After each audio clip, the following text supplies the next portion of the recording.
Assalamualaikum, salam sejahtera dan selamat kembali ke channel Abang. Jadi hari ini Abang nak bercerita tentang satu binatang legenda yang sama mitosnya dengan naga, iaitu unicorn. Jadi kalau korang nak tahu unicorn, tentang sejarahnya, macam mana bentuknya, apa kegunaannya, tonton video Abang daripada mula sampai habis. Dan kalau korang berminat, korang boleh subscribe channel Abang. Jadi ia menjadi motivasi untuk Abang cerita dekat korang semua kisah-kisah yang menarik dalam posting-posting Abang yang akan datang. Kita semua tahu unicorn tu adalah salah satu binatang mitos. Mitos ni maksudnya benda yang tak pernah wujud tapi digembar-gemburkan dalam banyak penulisan-penulisan sejarawan. Kalau korang tanya abang mana abang kenal unicorn, abang sebenarnya kenal unicorn melalui cerita kartun masa kecil-kecil dulu. Kalau berdasarkan kepada cerita kartun yang abang tengok, unicorn ni dia ada kuasa tapi kuasanya pada tanduknya. Dan bentuknya macam kuda dan dia sangat comel. Itu berdasarkan apa yang abang tengok masa kecil-kecil lah. Dan kali kedua abang jumpa unicorn ni dalam satu cerita Hindustan. Kalau tak silap nama cerita tu adalah Mohenjo-daro yang dilakukan oleh Hrithik Roshan. Itu adalah sedikit sebanyak tentang macam mana abang kenal unicorn dan bentuk unicorn yang abang tahu. Seperti yang abang terangkan pada awal tadi, unicorn ni sebenarnya satu makhluk mitos atau legenda. Tapi lebih kepada mitos lah, benda yang tak pernah wujud tapi digembar-gemburkan wujud dalam sejarah. Tapi tak ada siapa pernah jumpa. Itu namanya mitos. Dia mempunyai tanduk di dahi yang tanduknya terletak di antara mata kanan dengan mata kiri, dan kebanyakan cerita menyatakan panjang tanduknya adalah sepanjang 700 mm. Ada yang kata bentuknya seperti kuda dan ada yang kata bentuknya seperti kambing. Kalau dah bentuknya macam kambing, ada juga yang cakap dia ada janggut macam kambing juga. Comel pula rasanya. Tempat tinggal unicorn dikatakan dalam hutan dara, hutan yang tak pernah ditakluki atau dimasuki oleh manusia. Dalam kebanyakan cerita, unicorn dilambangkan sebagai satu kesucian ataupun boleh dilambangkan sebagai satu rahmat. Dikatakan unicorn ni bukan semua orang boleh nampak. Orang yang mempunyai hati nurani yang suci je yang boleh nampak unicorn. Sesuailah dengan dia punya kedudukan sebagai binatang legenda ataupun binatang mitos. Dan sebenarnya ada yang mengatakan unicorn ni boleh ditangkap. Tapi orang yang boleh menangkap unicorn adalah orang yang masih teruna ataupun yang masih dara. Dengan kata lain, orang tu tidak pernah melakukan apa-apa hubungan badan sebelum itu. Dikatakan tanduk tu sangat berharga dan sangat berkuasa, di mana ada yang mengatakan tanduk ini boleh menyembuhkan penyakit dan juga menjadi penawar kepada racun dan bisa. Dia punya up cerita unicorn tu lain macam. Mengikut apa yang dicatatkan, tanduknya berwarna hitam dan kadang-kadang putih keperakan dan kadang-kadang berwarna merah. Tengok pada keadaan lah. Mungkin pada cuaca.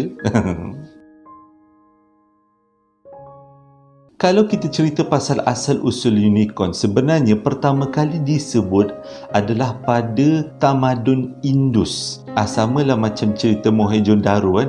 Mohenjo-daro tu adalah satu kota dalam tamadun Indus. Unicorn dijadikan sebagai cop mohor keluarga diraja ketika pemerintahan atau perkembangan tamadun Indus. Tapi mengikut catatan tamadun Indus, unicorn dipercayai adalah sama spesies dengan lembu liar. Mengikut catatan seorang pakar sejarah yang bernama Theseus, dipercayai unicorn dijumpai atau pernah dijumpai ataupun pernah hidup di negara India. Kalau korang nak tahu, Theseus tu sebenarnya sejarawan ataupun pengkaji sejarah daripada kerajaan Greek kuno. Jadi dengan kata lain, pertama kali dijumpai atau dicatatkan kisah unicorn ni adalah pada tahun 5 sebelum Masihi. Di kerajaan Parsi kuno yang sekarang ni Iran, ada dijumpai ukiran di dinding yang menceritakan tentang makhluk yang bernama unicorn ni. Sebenarnya kisah unicorn ni banyak diperkatakan oleh sejarawan sebagai salah satu binatang legenda ataupun binatang mitos. Sejarawan pertama adalah yang bernama Antigonus. Dia mengatakan unicorn ni adalah makhluk bertanduk satu yang juga digelar sebagai Indian Ass. Mengikut sejarawan yang bernama Strabo, ia menyatakan unicorn adalah satu makhluk bertanduk satu. Kepalanya seperti rusa, kakinya pula macam gajah. Ekornya pula seperti babi dan badannya keseluruhannya seperti kuda. Dia mempunyai suara yang besar, garau dan sangat dalam suaranya. Tanduknya berwarna hitam terletak di antara tengah-tengah dahi. Terdapat seorang sejarawan yang bernama Cosmos. Kalau korang nak tahu, Cosmos tu adalah seorang pedagang sejarawan daripada kota Alexandria yang hidup pada abad 6 Masihi. Katanya dia pernah berjalan ataupun mengembara ke India dan dikatakan dia telah menjumpa patung unicorn di tahta kerajaan Raja India waktu tu. So pada pandangannya, unicorn ni adalah satu makhluk yang sangat misteri di mana kekuatannya terletak pada tanduknya. Bila dalam keadaan bahaya, unicorn akan mencederakan diri sendiri, termasuk menjatuhkan dirinya di dalam gaung semata-mata untuk mendapatkan kecederaan. Melalui kecederaan yang dialami akan timbul kuasa pada tanduk unicorn, dan dengan kuasa ini unicorn akan dapat melepaskan diri. Kalau mengikut catatannya, bukan senang-senang unicorn ni untuk mengeluarkan kuasanya. Dia perlu mencederakan dirinya, barulah dia ada kuasa. Itu adalah sejajaran pendapat ahli sejarawan zaman dulu tentang unicorn. Unicorn juga ada disebut ataupun dibahaskan di zaman Renaissance. Ia juga telah disebut dalam kitab Bible kuno. Yang ini abang tak pasti. Bagi kawan-kawan abang yang beragama Kristian, cuba korang komen kat bawah. Memang betul ke dalam Bible ada sebut pasal unicorn? Katanya unicorn adalah interpretasi daripada Virgin Mary. Korang komen kat bawah. Pada zaman Renaissance, unicorn ni dianggap sebagai satu lambang kesucian, di mana disebabkan kesuciannya, tahta kerajaan Denmark lah tempat duduk rajanya, dikatakan diperbuat daripada tanduk unicorn. Tapi selepas diselidiki oleh pengkaji-pengkaji sejarah dan juga ahli-ahli sains, rupanya tahta kerajaan Denmark ni bukan dibuat menggunakan tanduk unicorn, tetapi ia dibuat daripada tanduk ikan yang bernama narwhal, adalah sejenis ikan dalam kategori ataupun keluarga ikan paus. Di zaman Renaissance pun ada seorang sejarawan ataupun seorang yang terkenal yang bernama Marco Polo. Marco Polo terkenal sebab dia banyak mengembara ke banyak tempat dan dia juga ada memberi pendapat tentang ciri-ciri unicorn. Dan yang paling pelik, katanya dia pernah jumpa dengan unicorn. Ini kira isu hangat lah waktu tu. Jadi banyaklah sejarawan minta dia beri pandangan macam mana bentuk unicorn yang dia pernah jumpa tu. Dia kata dia pernah jumpa dekat kawasan-kawasan Asia Afrika macam tu. Jadi Marco Polo pun menyenaraikan ciri-ciri unicorn yang dia pernah tengok. Dia kata unicorn ni bentuknya atau besar badannya macam gajah, cuma dia kecil sikit lah daripada gajah. Dia macam anak gajah katanya. Tapi dia mempunyai kaki yang pendek dan tapak kakinya macam gajah. Memang betul tanduknya ada di kepala, di dahinya, tapi dia cakap kepalanya macam babi hutan. Dan dia suka berendam dalam lumpur, jadi boleh dikatakan bentuknya sangat hodoh lah. Pada mulanya ramai yang percaya itu adalah unicorn, tapi selepas diselidiki, binatang yang dikatakan atau didescribe oleh Marco Polo sebenarnya adalah badak sumbu.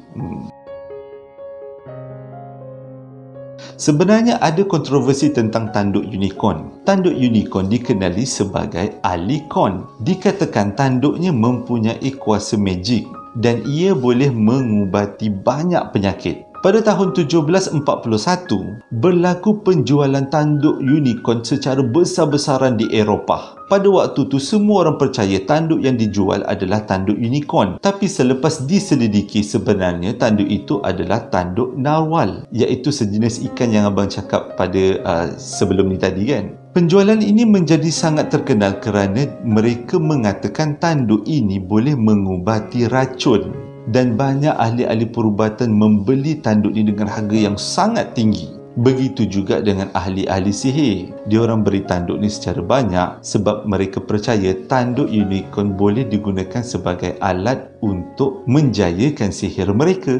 Kontroversi tentang tanduk unicorn atau dipanggil alikon terpalit kepada cawan yang dibuat daripada tanduk unicorn katanya. Terdapat pembesar negeri pada zaman itu membuat cawan daripada tanduk unicorn dan memberikan sebagai hadiah kepada raja. Ini kerana mereka percaya tanduk itu dapat mengubati penyakit dan dapat mengesan racun. Tapi selepas diselidiki, cawan tu sebenarnya bukan dibuat daripada tanduk unicorn, tapi dibuat daripada gigi singa laut. Nah, kena tipulah lagi.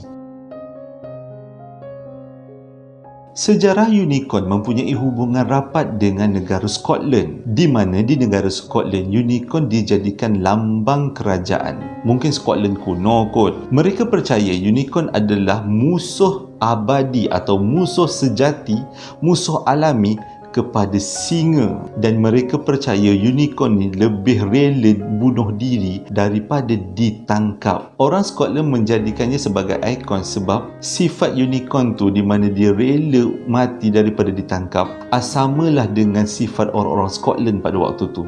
Dua unicorn telah dijadikan lambang diraja pada waktu tu bersama-sama dengan seekor singa. Keterlibatan unicorn dalam keluarga diraja Scotland ni sebenarnya telah wujud sejak abad 15 Masihi lagi. Terima kasih sebab dah menonton video abang daripada mula sampai habis tentang binatang mitos atau binatang legenda iaitu unicorn. Kalau korang tanya pendapat peribadi abang sama ada abang percaya atau tak tentang unicorn ni, boleh kata abang tidaklah percaya dengan unicorn. Sebab tidak ada catatan khusus tentang unicorn dalam sejarah dunia. Tapi terpulang pada korang kalau korang nak percaya unicorn. Sebenarnya dia punya level tu sama macam naga lah. Di mana naga kan dijadikan binatang mitos, binatang legenda yang diagung-agungkan oleh banyak negara kan. Negara China ada, negara Eropah ada naga. Tapi tidak ada satu bukti pun yang naga tu wujud. Samalah juga dengan unicorn. Tapi mana tahu di kalangan korang semua pernah nampak unicorn. Bolehlah komen kat bawah. Posting ni abang jadikan sebagai salah satu maklumat tambahan tentang unicorn. Sehingga berjumpa lagi dalam posting yang akan datang. Terima kasih sebab menonton sekali lagi. Assalamualaikum warahmatullahi wabarakatuh.